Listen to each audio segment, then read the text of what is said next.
Hey guys, what's up? It's Quita from AtHomeWithQuita. Thanks for stopping by my channel again today to catch another video.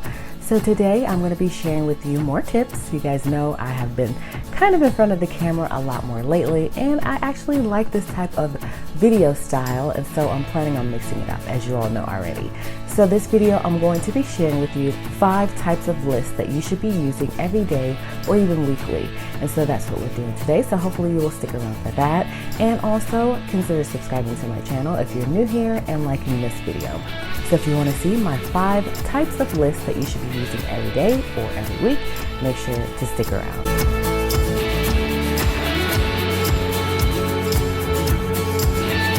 Alright, so the first type of list that you should be using daily or weekly is a to-do list. Now that's self-explanatory and it's probably the most popular type of list and the most commonly used, but it's very important to go ahead and start that to-do list on a daily basis or a weekly basis and just go ahead and start writing down those things that you know you need to do for that particular week. So how I do this is I actually use a Happy Planner half sheet. You guys know I love half sheets. So let me give you a quick peek in terms of how I use my to-do list and kind of keep track of those things that I know I need to do on a weekly basis, and also random things I know I need to do. So let me show you a sneak peek of how I do that. So this is my to-do list for the current week. And so as you can see, I write down every single thing that I know I need to do. And what I typically do is this is a part of my pre-planning process, which I talked about on a previous video. And so this comes first before I do any planning in my regular planner. I'll go ahead and create my half sheet for the week and just start writing down those to-do list items that I know I need to do for that current week. And sometimes I'll just brain dump it out too, and this will just be random stuff as well, and I hope to get it done on that current week, but if I don't, then I'll just take this to-do list and I'll push it to the next week. So that way I know that I'm going to get it done either now or in the future. So to-do list is very important. First thing that you need to do in terms of implementing lists in your life is to go ahead and make sure that you implement a to-do list. So that is the first thing that we're talking about. So again, to-do lists are extremely important just to give you that starting point, so that way you can go ahead and just, like I said, just get it all out of your head and get it onto paper, and then you can pick and choose things that you want to do during that particular day. And that's typically how I do it, is I do a weekly checklist or a weekly to-do list, and then when I sit down to actually plan out my day, then I pick and choose things from that to-do list that I want to accomplish on that particular day, and that seems to work for me. So I would definitely say having to-do lists is essential and is definitely a list that you should be making daily or weekly. So the next type of list that you should be making daily or weekly is a budgeting list. And so what I typically do is I use the Happy Planner Budget Planner, and that is inside of my catch-all planner. So I actually use a full-on planner for budgeting, but I also use a Happy Planner half sheet for writing down anything that I'm spending on a daily basis. So I'm gonna show you that to you.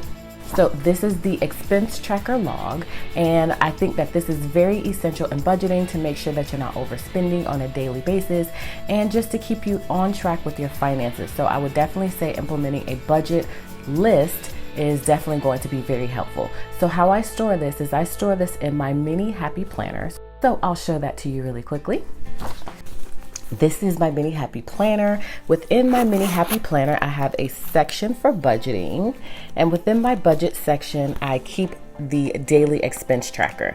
And so that helps me when I'm on the go, because you guys know I use my mini Happy Planner for on the go planning. And so I stick this in my purse, and then whenever I spend when I'm on the go, then I'll just pull this out and I'll write in the amount that I'm spending, and then that way I can consolidate that with my actual budget planner and also my personal finances, because things that I'm writing down in this log aren't necessarily all business expenses. They're also personal expenses as well. And for that, my husband and I use a spreadsheet.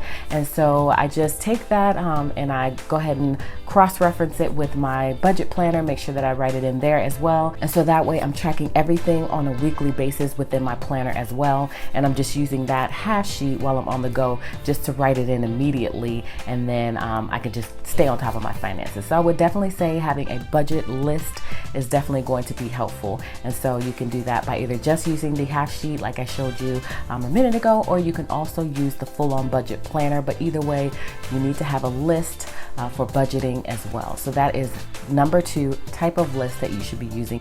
So the third type of list that you should be using every day is a meal planner list. As you guys know, I love meal planning and I use a Happy Planner half sheet for my meal planning. So typically I'm going to use a sheet like this for my meal planning, and what I do is I go ahead and write in what we're gonna have for dinner day by day, and I do all of this on Sunday. So I'm gonna go ahead and plan out all of our meals, so that way I know what we are going to be eating on a daily basis. And so I'm not necessarily writing on this every day. I'm only doing it as a one-time thing, but I stick it in my planner so I can refer to it throughout the week and just make sure that we are on track with what I planned out. So I'll show you how a completed one looks in my planner. All right, so this is my classic size Happy Planner. As you can see, I've got my meal planning insert right here on the outside so I can see it first, and then if you open it up, you'll see my to-do list behind that. But I keep it here first because, again, I love menu planning, I love cooking, and so I just like to see that first because I am constantly referring to this throughout the week. So I like to keep this first, and as you can see, it's decorated really nicely. Happy Planner does have tons of varieties of different half sheets, and they particularly have two versions of the menu planning half sheet. So between the two of those, you should definitely find something you like. But again, you should definitely have a meal planning half sheet within your planner just to keep you on track with healthy eating, also less eating out, more cooking at home if you like to cook. Some people don't like to cook, so I don't know what to tell you, but I definitely think having a meal planning half sheet in your planner helps all the way around, and it prevents from eating out, and it just helps the whole family to stay on track with healthy eating. And what I do is I cook 3 times a week. So I cook Monday, Wednesday, and Friday. All the other days are leftover days, and Sunday we try not to eat out, but sometimes we do eat out after our religious meeting, and it's also like a fend for yourself day. So find something around the house that you can eat because mommy's not cooking on Sunday. Sometimes I may cook on Saturday, but for the most part we pretty much have leftovers enough to last us throughout the week because I just feel like it would be too much for me to have to cook every day. So I try to limit that to 3 times a week, and that seems to work for us.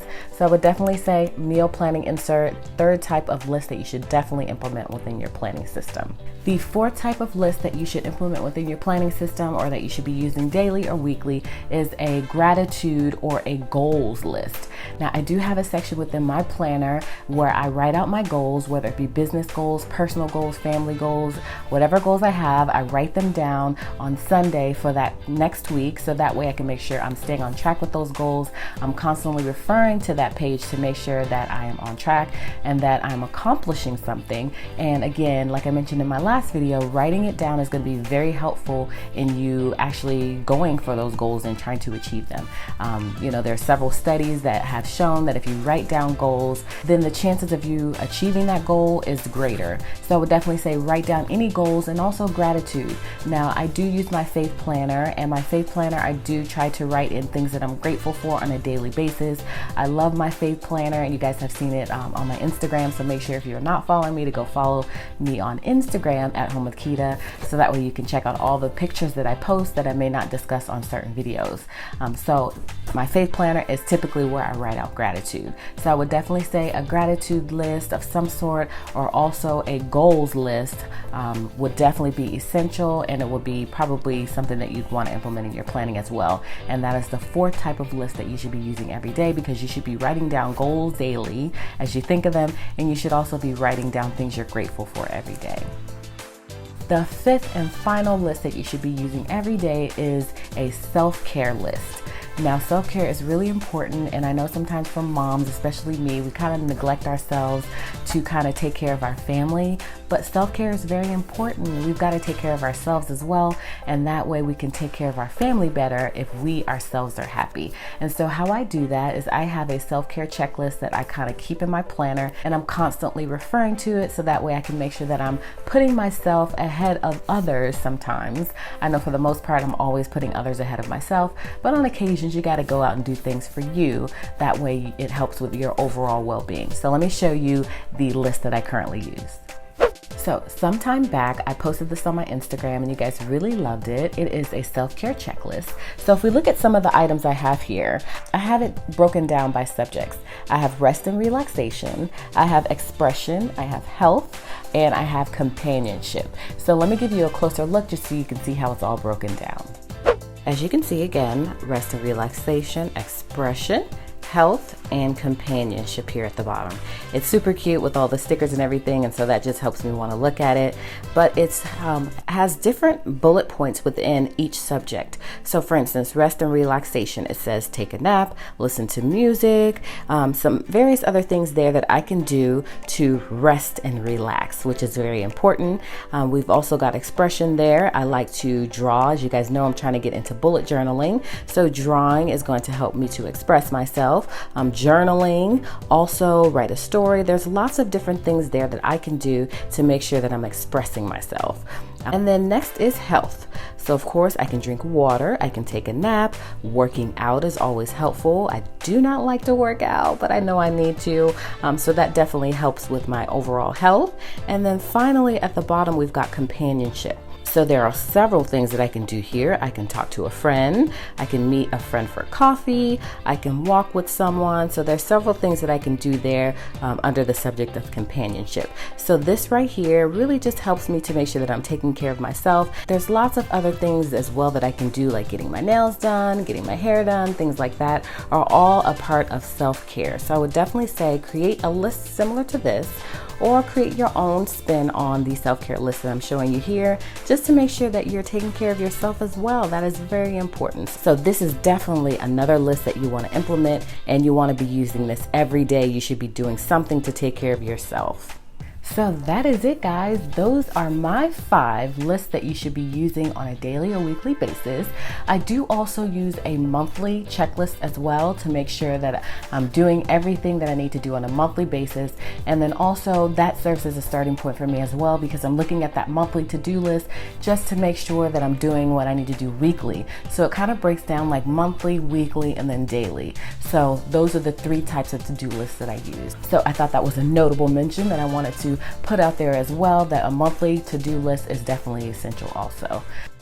So that is it for this video. Hopefully you really enjoyed it, and hopefully you got some value out of it and you got some inspiration out of it and found something that you may want to implement within your planning. So thanks so much for watching. Hopefully you will consider subscribing to my channel if you enjoyed the video today, and also liking this video.